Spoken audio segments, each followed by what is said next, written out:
Diyos naming Ama, dakila ka at nararapat ka sa aming papurit pagsamba sa iyong boses. Lahat ng nilalang na'y likha, subalit kami ay naiiba sa lahat ng may hininga, sapagkat kami ay iyong ginawa sa pamamagitan ng iyong mga makapangyarihang kamay at inihipan pa.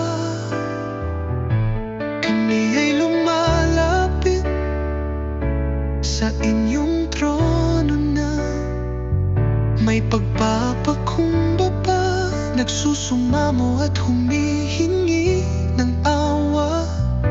Sana'y patawarin niyo kami sa aming mga mali, nagawain na amin namin na kami ay nagkasala,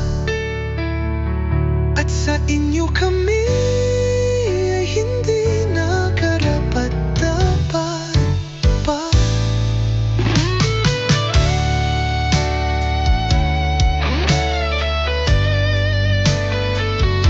Subalit salamat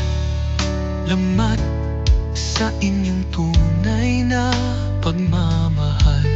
Dakila ka sapagkat kami ay kinaawaan mo, minahal, niyakap at tinanggap bilang iyong mga anak.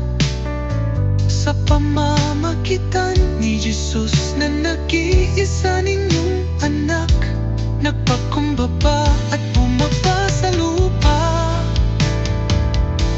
inalay ang sarili, pinuwis ang buhay, tinis ang lahat, napasakit ng sariling nilikha. Ipinadalangin po namin, Ama, na kami ay pagtibayin mga puso ng bawat isa.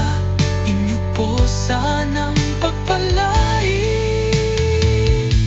Dalhin niyo po kami kung saan kayo naroroon. Tanging dalangin namin at hiling kaligtasan ng bawat isa,